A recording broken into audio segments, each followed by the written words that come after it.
Isang command lang 'to, tapos siya na yung gagawa ng weekly client update ko. Tinuro ko 'to sa kanya once. Ituturo ko rin sa inyo ngayon.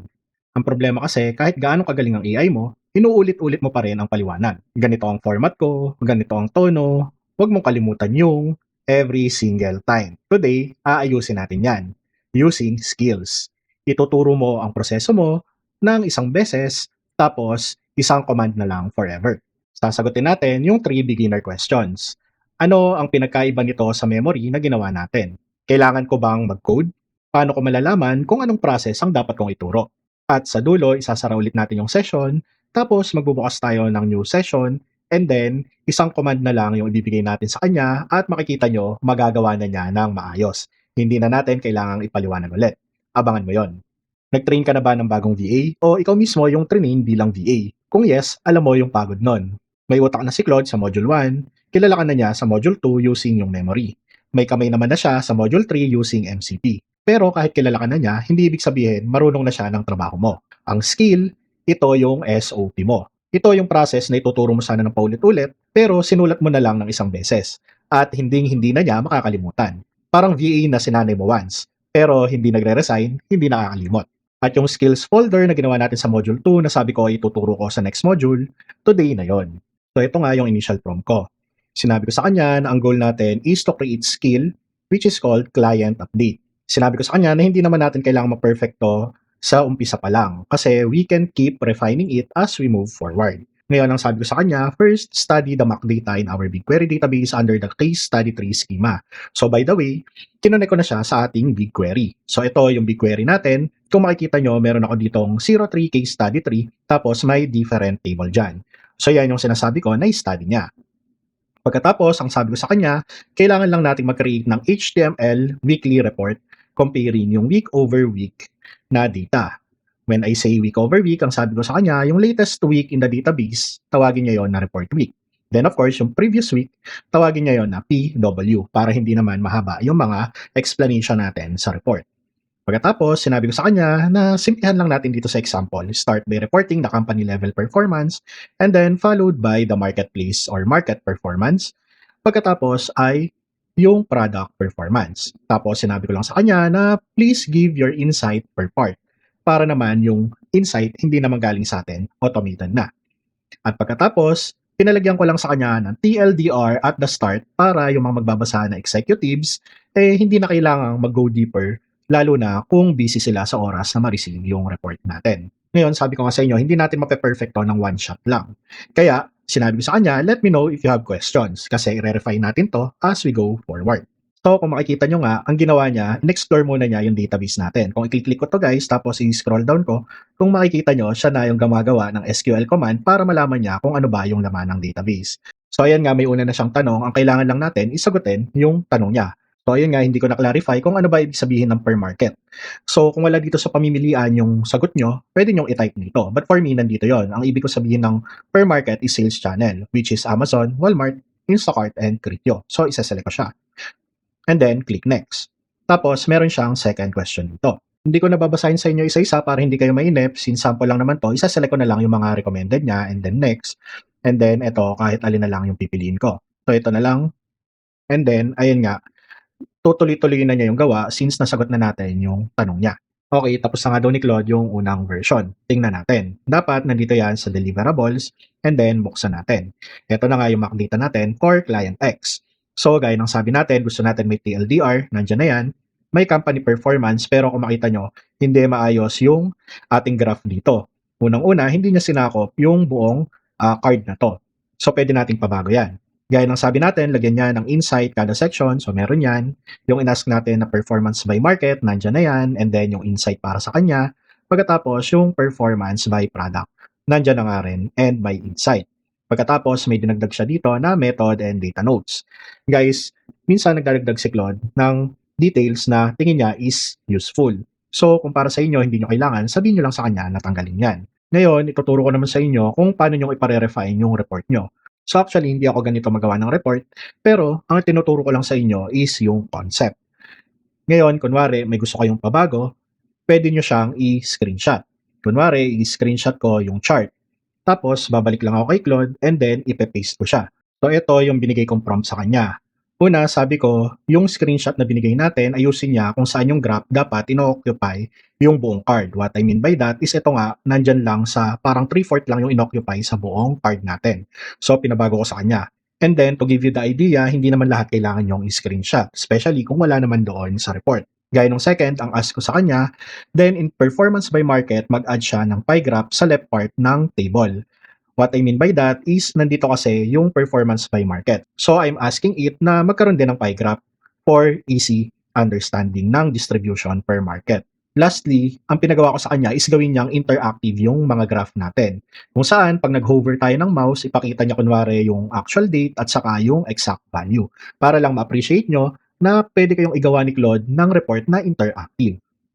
Pagkatapos, huwag niyong kakalimutan na sabihin sa kanya na make sure yung changes na pinagawa natin is magre-reflect sa skill natin. Kasi kung hindi niya i-update yung skill di sa mga ask nyo, ang mangyayari, uulitin niyo na naman yung refinement na yon sa mga susunod. So, antayin na lang natin siyang matapos.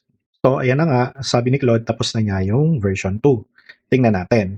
So, balik lang ako dito, tapos i-refresh natin to. So, ayan nga, naging interactive na yung chart natin. Tapos, sinakop na niya yung buong card. Tapos, tingnan natin kung walang na-delete na part.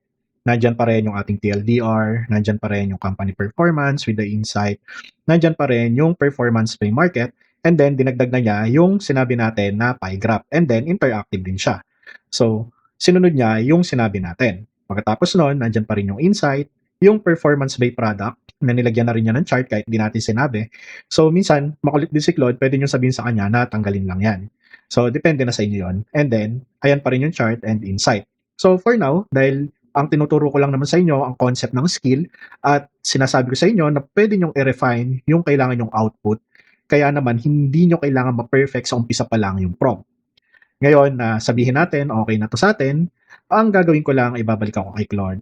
At ito yung prompt na ibibigay ko sa kanya. So, ito nga yung sabi ko. This is great. We can set this as our final output. Ngayon, kung yun na yung final output nyo, sabihin nyo lang sa kanya na make sure magpe-persist sa skill yung final output na to.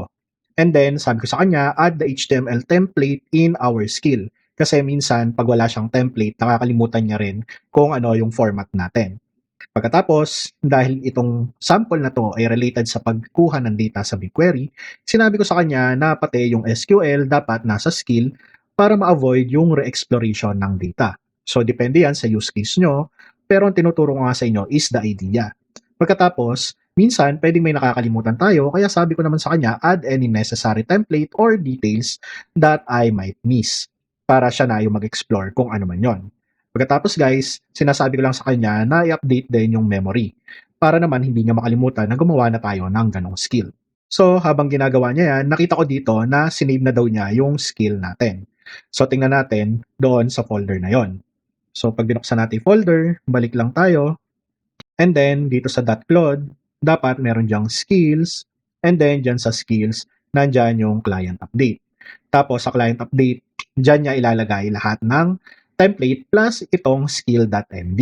So gaya nito, template niya yan para hindi na niya makakalimutan kung anong SQL yung gagamitin niya sa pag-explore ng data. Pero ang mahalaga dyan, itong skill.md. So buksan lang natin. Buksan ko to, drag and drop ko lang to, at ito yung laman ng skill.md. Una, bibigyan niya yan ng name. Pagkatapos, may description. Sa description, nandyan yung paliwanag kung para saan ba yung skill na to. The way na nag-ooperate ang skill ni Claude para hindi siya kumain ng maraming token kasi in the future gagawa kayo ng napakaraming skill. Kaysa basahin niya yung buong skill na to, ang gagawin muna niya pag nag-prompt kayo sa kanya is babasahin yung skill name at saka yung description ng lahat ng skill nyo. Kasi pag merong tumugma sa description sa ask nyo sa kanya, iraran niya ng kusa yung skill na yon para sa inyo. Hindi nyo na kailangang sabihin sa kanya na run this skill or i/command. Kaya naman, para talaga siyang VA na pag sinabi mo yung kailangan mo, hahanapin lang niya sa skill niya at gagawin na niya. So kung makikita nyo, kumpleto yan, parang SOP kung ano yung gagawin niya sa pagkakasunod-sunod. Which is, hindi na nga tayo yung nagsulat. Tinuro lang natin sa kanya kung ano yung dapat gawin, tapos siya na yung nagsulat ng SOP niya. Tapos, nilalagyan pa niya ng before handing it over, may checklist siya para naman sure siya na tama yung i-output sa'yo. Kung sinusundan mo yung tutorial na 'to, meron nga pala tayong Cloud Code Beginner Roadmap. Dito mo pwedeng i-check kung nasaang module ka na para hindi mo makalimutan nasaan yung progress mo. Kung gusto mong i-download 'to, nandyan sa description yung link, kunin mo na habang nandyan pa. Ngayon, pinakita ko nga sa inyo na yung skill natin kanina is nandito sa loob ng ating project folder. Gaya sa Module 3, kung meron kayong multiple client, hindi magkakahalo-halo yung skill nyo para kay client A at iba rin yung folder para kay client B. Ngayon, kung meron ka namang skill na gusto mong i-share sa lahat ng Claude mo, balik ka lang kay Claude tapos dito sa Customize, makikita mo dito sa skill, dyan mo pwedeng ilagay yung skill na shareable sa lahat. Kaya naman, hindi tayo nahirapang gumawa ng skill kanina. Kung makikita nyo, pag binuksan nyo yung Claude nyo, meron na dyang default na skill creator delivered by Anthropic. Pero gaya nga ng sabi ko sa simula, isasara natin yung session and then itratry natin yung skill sa bagong session. So let me just delete this session and then dito sa new session, pwede natin gamitin yung slash command gaya ng slash client update. Pero ipapakita ko sa inyo na kahit hindi slash command yung gamitin natin, kaya niyang ma-detect na kailangan niyang gamitin yung skill based sa ask natin sa kanya. Kaya tatype ko lang dito, please create the weekly client update and then hit enter. So, kung makita nyo, pag hit ko ng enter, sinabi na niya na I'll use the client update skill for this kasi alam na niya. Tapos ayan nga yung slash command natin, ginamit na niya yung skill na client update. Antayin na lang natin siyang matapos. So ayan nga, natapos na niya. Ang gagawin natin is buksan natin yung bagong gawang report niya. Ngayon, tingnan natin kung nasunod pa rin niya yung exact format. Nandyan pa rin yung ating TLDR, nandyan pa rin yung company performance at tama na yung graph.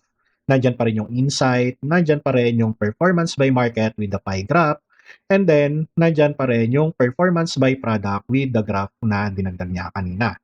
So, yan nga yung skill. Ituturo mo lang once and then kaya na niyang gawin paulit-ulit. Ayan nga, may utak na yung Claude mo, may memory, may kamay or MCP, at ngayon, marunong na siya ng trabaho mo. Mag-isip ka ngayong linggo, ano yung 3 beses mo nang paulit-ulit pinaliwanag kay Claude? Yan yung una mong gawing skill. Pero sa ngayon, meron pang kulang kasi ikaw pa rin yung nagsabi kay Claude na go para gawin ang isang bagay. Sa Module 5, bibigyan na natin siya ng alarm clock. Tatakbo siyang mag-isa, naka-schedule kahit tulog ka, kahit nasa lakwatsa ka. Doon, buo na ang less manual work. Subscribe ka lang para hindi mo ma-miss.